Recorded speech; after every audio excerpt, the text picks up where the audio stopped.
interval notation. You may have seen a little bit of this before in Algebra 1, and you may have seen it done on graphs with open and closed circles. But now we kind of upgrade ourselves a little bit because we want to have our interval notation in our graphs similar. We want to use the same symbols. So I'll give a couple of general hints up here at the top as we start getting into this a little bit. For instance, you're seeing all this other stuff going on, going, what's all this? Okay, whenever you notice up here at the top, there's parentheses for all of these. Whenever you have a simple greater than or less than symbol, okay, not the or equal to, you're going to have parentheses that you're working with those. That's how we symbolize. We want our values going right up to that number, but I don't want to include that number. So I want to include all the values between A and B, but A and B aren't part of my actual answer. Okay, when we get to numbers, we'll explain that a little bit more. But you'll also notice as we head off and off and off forever, because sometimes these arrows just keep going and there's no end. Okay, that's our infinity symbol. Now, whenever we're doing interval notation with infinity, I don't care if it's negative infinity, I don't care if it's positive infinity. And you don't have to put the plus in front of positive infinity, but you can. Okay, when I'm doing interval notation, that's always, let me stress, always going to be a parenthesis. Under no circumstances will you ever have infinity and have it be a bracket, because infinity never ends. We can't get to infinity. We can get close, but we can't actually get there. So if our graph heads off to the right, we're heading off to positive infinity because my numbers are getting bigger and bigger and bigger. Okay. So if we're going to the right, we've got positive infinity. If our graph heads to the left, left, left, left, and goes on and on forever, okay, that's when we have negative infinity. And it makes a difference. It's like me asking you, do you want to win $1 million? Do you want to owe somebody $1 million? It's kind of an important difference. So that's what we're talking about with an open interval. Okay, we're going to have open spots at the ends. Now, I'm going to skip half open for just a second and come down to closed. You'll notice the difference now in symbol we're using. Instead of using a parenthesis, we're using a bracket now. So if I have greater than or equal to, or less than or equal to, with the line underneath, that's when we're using the brackets. That's how we signify the difference between them. So if there's an endpoint and we want to include that value from A to B inclusive of A and B, we use the bracket. And sometimes you may even get these 50-50, hence the half open interval, which means one side deals with a parenthesis, the other side deals with a bracket because we include it. And again, you'll notice just a slight difference between the ones in the middle. But again, A is open in the first one, so it has a parenthesis. Notice it's the same in the interval notation. B is closed, which means the B value is included, just like it is on the graph. But just like we mentioned before, infinity never is going to be the closed end of any of these graphs that we do. Okay. So the other thing you do want to make note of is that whenever we do interval notation, okay, it always, there's that word always again, works left to right. When you're trying to figure out, well, how do I explain to Mr. Harty, when I see a graph, the interval notation? You always start at the left-hand side with wherever that starts and work to the right. You can't flip them around. You may even have the right symbols in places, but if you flip it around, it doesn't make good number sense. Okay? So, a couple of things to make note of as we get into how this actually works. Okay, we're going to write these in interval notation and graph. Here's one thing I'm a stickler about with graphs. When you do a graph, I want to see at least 3 digits with equal spacing, and I'll explain the equal spacing here in a minute. Because I use interval notation and graphing to help teach number sense or to reteach it sometimes. For instance, if we look at number 1 says x is less than, and again, you've probably gone over this a bunch in pre-algebra and algebra class. When the arrow is pointing at the x, okay, that's your less than. So if x is less than 4, and I'm going to graph this, if I just drew a 4 and drew an arrow in, I may not necessarily understand the number sense behind that. So normally what I'll do in a case like this is I'll just put one number on each side of it. And that's especially true with negatives to make sure I'm doing it the right way. So if I'm going to graph it, I like doing interval notation with it once I have a graph if I can. On my 4, I have 2 questions. Am I going to use a parenthesis or a bracket? A parenthesis, because it's just less than. What direction's my arrow going to be going? Left. Because less than, if you think about it, and this is why we put the numbers on, is 3 less than 4 or is 5 less than 4? Well, 3 is, duh. Okay. So I'm going to have it going that way, and since there's no end point, I have to put an arrow on the end of it, because it's going to keep going and going and going forever. But when I go to write the interval notation, remember we always work from left to right. Well, what's the furthest left point of my graph? Well, it's somewhere off here forever to the left.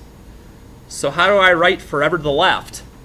Infinity or negative infinity. Okay, negative infinity is where we'd be starting, since we're starting way to the left. So we're starting with the most negative of negative numbers. And then I finally, as I'm working my way back to the right, come upon my 4. So comma 4. And whatever symbol's on 4 is the symbol I use. So in this case, it's a parenthesis. I use a parenthesis. So I'm saying all of my values are from negative infinity up to 4. Those are all the values that are less than 4. Okay? But that's basically what we're looking for. And there's a lot of twists to this, though. So if we do one and you're like, wait a minute, let me know. Okay? Now, here comes our number sense. This ought to be interesting. X is between negative 7 and 5. Or x is greater than negative 7, yet less than or equal to 5. So could I, and if you're doing in pen, don't do this yet. I can just do that, right? 7 between these two, 5 between these two. Are we equally spaced? Nope. So I need to do one of 2 things. I can either change this to a 7, or I can change this to a 5. But you're like, well, wait a minute. If you do that, let's say we change this to a 5, negative 5. Well, then what do? I need negative 7. That's not a problem. I'll go to my 5. Okay, get my bracket, and I know to put my bracket that way because when I look at it, x is less than or equal to 5. So I'm just going to put a little arrow for now. So I know that's going to be less than. Less than goes left. But you're like, well, what about the negative 7? We're going to be close. We're looking at the spacing. We're like, yeah, right around here looks about good. Okay, I know it's less than negative 5. I know it's not a whole section, but I can be close. But then I have to be careful because some of you kind of get in the habit of thinking whatever direction the arrow goes is the way my arrow goes in my graph. Not true.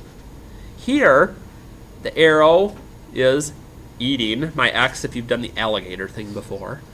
X is greater than negative 7. Greater goes to the right because that's where the bigger numbers are at. So typically what's going to happen when you get what's called a compound or multi-part inequality is that you're going to basically just color in the middle because they're going to come together to get those values. And these are the easiest interval notations to work with because you just start at the left, parenthesis negative 7, and go to the right where it ends, 5. Bracket. Same symbols and everything. Wish they were all that way. They aren't, but it's nice when they are. All right, so now I'm going to cover this up for a second. I want you to do number 3. Remember, 3 digits, equal spacing, and use number 1 for help if you need to. And then I will get my version up here in a moment, and we'll see if we agree or not.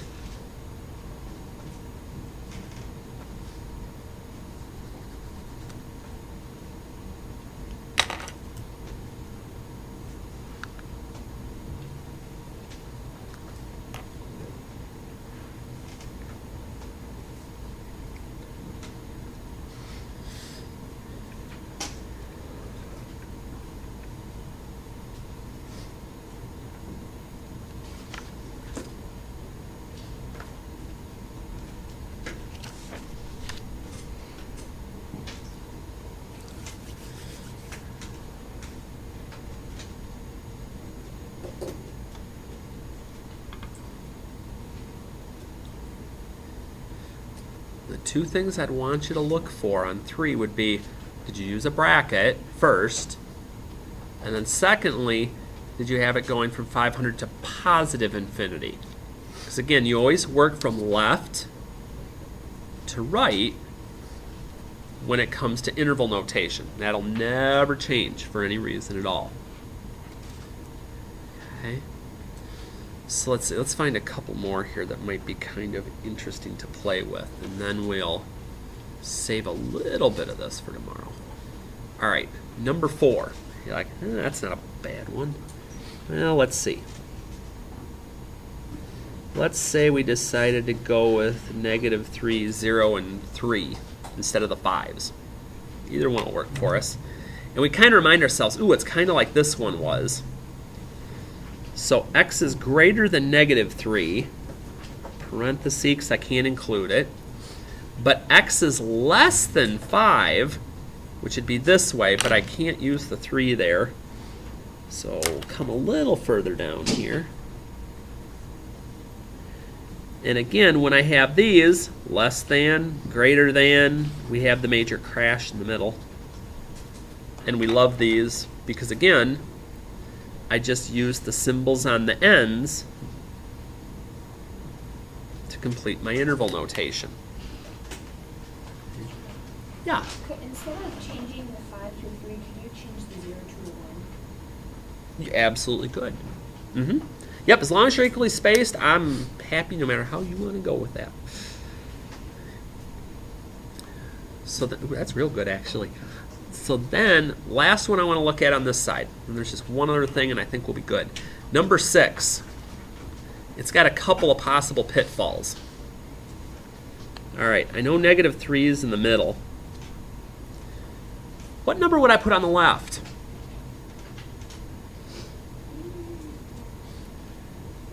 If I was just counting by ones, let's say, because I don't have another number to work with, what would I put on the left? -4. Okay, this is the place sometimes people get in trouble because they get going so fast. They'll put -2, -3, -4. And I'll be like, no, -4 is not greater than -2, silly people. So, okay, once I get that set, I only have one other pitfall. What does this statement say? -3 is less than or equal to x. Okay, it says -3 is less than or equal to x. If I were to say it from the x point of view, or in terms of x, so I want you to start with x, what does it say? X is greater than or equal to -3. Excellent. X is greater than or equal to -3. Again, don't get sucked into the way that arrow's going and think your arrow automatically goes that way. X is greater than. Greater than goes to the right. Don't get sucked in. Okay, because x is greater than 3. And again, then it's not too hard to do my interval notation, okay, as I head out to the right.